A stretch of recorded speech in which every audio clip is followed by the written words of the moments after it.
जय श्री राम। नमस्कार दोस्तों, स्वागत है आप सभी का आपके अपने YouTube चैनल चंद्रमंशा भक्ति पर। दोस्तों, आज की इस वीडियो में हम लोग उसके आगे का अध्याय पढ़ेंगे जहां तक हम लोगों ने पढ़ लिया है श्री रामचरितमानस। अगर दोस्तों आप वीडियो पर नए हैं तो प्लीज़ जाकर सारी वीडियो को देखते आइए, तब जाकर आपको ये सारी कथाएँ आपको समझ में आएंगी दोस्तों, और आपको अच्छा भी लगेगा।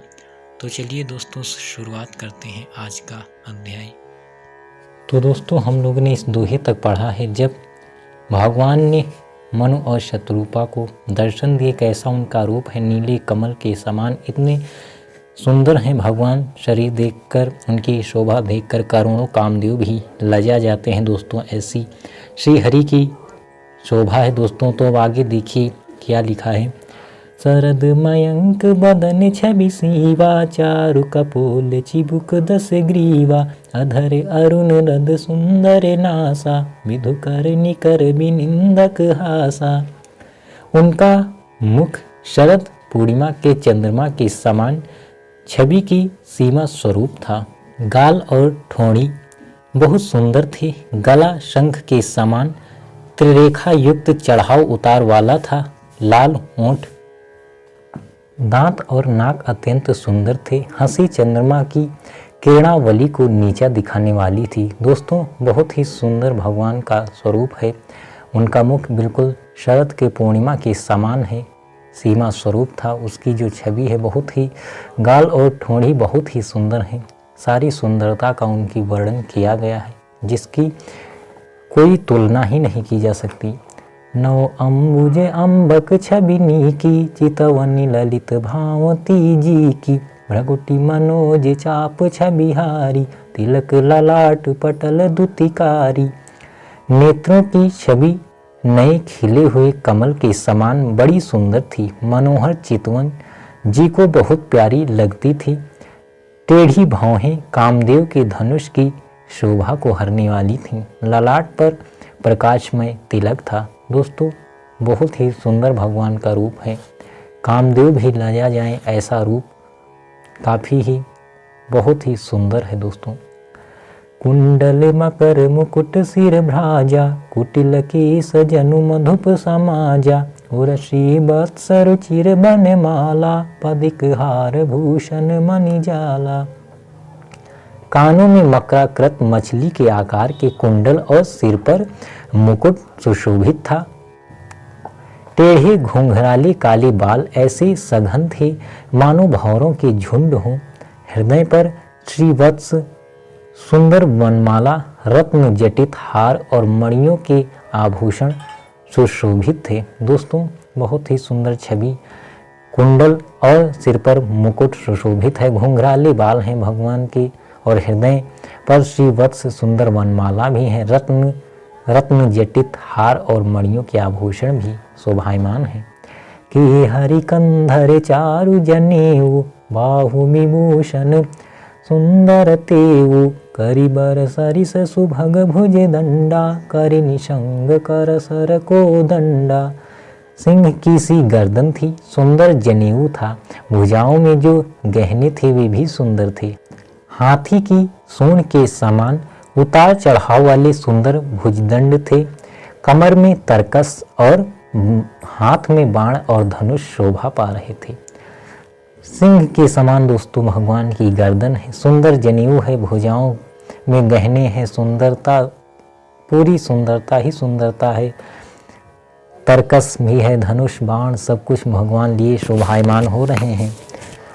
तड़ित विनिंदक पीत पट, उदर रेख बरतीनी, नाभि मनोहर लेति जनु, जमुन भंवर छवि छीनी। स्वर्ण वर्ण का प्रकाशमय पीतांबर बिजली को लजाने वाला था। पेट पर सुंदर 3 रेखाएं त्रिवली थी। नाभि ऐसी मनोहर थी मानो यमुना जी के भंवरों की छवि को छीने लेती हो। दोस्तों, उनकी पूरी सुंदरता को यहाँ पर बताया गया है। पीतांबर बिजली को लजाने वाला था। उनके शरीर की अपाद मस्तक अर्थात शरीर से लेकर पैरों से लेकर सर तक पूरी सुंदरता का वर्णन किया जा रहा है। पद राजीव बरनी नहीं जाही, मुनि मन मधुप बसहि जन माही। वाम भाग शोभति अनुकूला, आदि शक्ति छवि निधि जग मूला।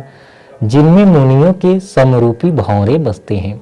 भगवान के उन चरण कमलों का तो वर्णन ही नहीं किया जा सकता। भगवान के बाएं भाग में सदा अनुकूल रहने वाली शोभा की राशि, जगत की मूल कारण रूपा आदि शक्ति श्री जानकी जी सुशोभित हैं। दोस्तों, भगवान के बाएं भाग में माता जानकी जी भी शोभायमान हैं और भगवान के चरण कमलों का तो वर्णन ही नहीं किया जा सकता। जासु वंश उपजहि गुण खानी, अगणित लक्ष्य उमा ब्रह्मानी। भ्रगुटी बिलास जासु जग होई, राम वाम दिशि सीता सोई। जिनके अंश से गुणों की खान अगणित लक्ष्मी, पार्वती और ब्राह्मणी त्रिदेवों की शक्तियाँ उत्पन्न होती हैं तथा जिनकी भौं के इशारे से ही जगत की रचना हो जाती है, वही भगवान की स्वरूपा शक्ति श्री सीता जी श्री रामचंद्र जी की बाईं ओर स्थित हैं। दोस्तों, भगवान श्री रामचंद्र जी के बाईं ओर माता जानकी जी भी स्थित हैं। दोस्तों, जिनके अंश गुणों की खान अगणित लक्ष्मी, पार्वती और ब्राह्मणी त्रिदेवी, ये जो त्रिदेवों की शक्तियां हैं, ये भी जिनकी भौहों के इशारे से ही जगत की रचना होती है। छवि समुद्र हरि रूप बिलो की, एक टक रहे नयन पटरों की। चितवहि सादर रूप अनूपा, तृप्ति न मानहि मनु सतरूपा। शोभा के समुद्र श्री हरि के रूप को देखकर मनु शतरूपा नेत्रों के पट पलकें रोके हुए एकटक स्तब्ध रह गए। दोस्तों, भगवान को जब देखा तो वो देखते ही रह गए। उस अनुपम रूप को वे आदर सहित देख रहे थे और देखते देखते अघाते ही नहीं थे, अर्थात वो देखते ही रह गए। हर्ष बिबस तन दशा भुलानी, परे दंड इव गहि पद पानी। सिर पर से प्रभु निज कर कंजा, तुरत उठाए करुणा पुंजा। आनंद के अधिक वश में हो जाने के कारण उन्हें अपने देह की सुधि भूल गई। वे हाथों से भगवान के चरण पकड़कर दंड की तरह सीधे भूमि पर गिर पड़े। कृपा की राशि प्रभु ने अपने कर कमलों से उनके मस्तक का स्पर्श किया और उन्हें तुरंत ही उठा लिया। दोस्तों, आनंद के जो उन्होंने देखा भगवान को तो उनके अंदर आनंद ही आनंद भर गया। काफ़ी वो उत्साहित हो गए, प्रसन्न हो गए और जाने अर्थात वो उसके वश में हो जाने के कारण उन्हें अपने देह की सुध ही वो भूल गए। वो कहाँ खड़े हैं, बस एकटक देखते रहे और भगवान के चरणों को दंड की तरह अर्थात दंडवत प्रणाम करके पकड़ लिया और भगवान ने उनके मस्तक पर स्पर्श किया और उन्हें तुरंत ही उठा लिया, दोनों लोगों को। बोले कृपा निधान पुनि, अति प्रसन्न मोहि जानी। मांगहु बरस जोई भाव मन, महादानी अनुमानी। फिर कृपा निधान भगवान बोले, मुझे अत्यंत प्रसन्न जानकर और बड़ा भारी दानी मानकर जो मन को भाई वही वर मांग लो। भगवान ने कहा, मुझे अत्यंत प्रसन्न जानो और बड़ा भारी दानी भी मानो और जो मन में भाई वो मांग लो। सुने प्रभु बचन जोरी जुग पानी, धरि धीरज बोली मृदुबानी। नाथ देखी पद कमल तुम्हारे, अब पूरे सब काम हमारे। प्रभु के वचन सुनकर दोनों हाथ जोड़कर और धीरज धरकर राजा ने कोमल वाणी कही, हे नाथ, आपके चरण कमलों को देखकर अब हमारी सारी कामनाएं पूरी हो गईं। दोस्तों, भगवान ने जब कहा कि जो मांगना हो मांग लो, तो ऐसे वचन सुनकर उन्होंने धीरज धरकर राजा और रानी ने कोमल वचन बोले कि आपके चरणों को देखकर ही हमारी सारी मनोकामनाएं पूरी हो गई हैं। एक लाल सावड़ी उर माही, सुगम अगम कही जाति सुनाही। तुमहि देत यति सुगम गोसाई, अगम लाग मोहि निज कृपनाई। फिर भी मन में एक बड़ी लालसा है, उसका पूरा होना सहज भी है और अत्यंत कठिन भी, इसी से उसे कहते नहीं बनता। हे स्वामी, आपके लिए तो उसका पूरा करना बहुत सहज है, पर मुझे अपनी कृपणता, दीनता के कारण वह अत्यंत कठिन मालूम होता है। दोस्तों, वो कह रहे हैं एक लालसा है हमारे अंदर और उसका पूरा करना आपके लिए सहज भी है और कठिन भी है, इसी से उसे कहते नहीं बनता। लेकिन आप तो उसे पूरा करना आपके लिए तो बहुत ही सहज है, पर मैं अपनी दीनता के कारण अर्थात संकोचवश मैं कह नहीं पा रहा हूँ। जथादरी दबि बुद्ध तरुपाई, बहु संपत्ति मांगत सकुचाई, तासु प्रभाव जान नहीं सोई, तथा हृदय मम संशय होई। जैसे कोई दरिद्र कल्प वृक्ष को पाकर भी अधिक द्रव्य मांगने में संकोच करता है, क्योंकि वह उसके प्रभाव को नहीं जानता, वैसे ही मेरे हृदय में संशय हो रहा है।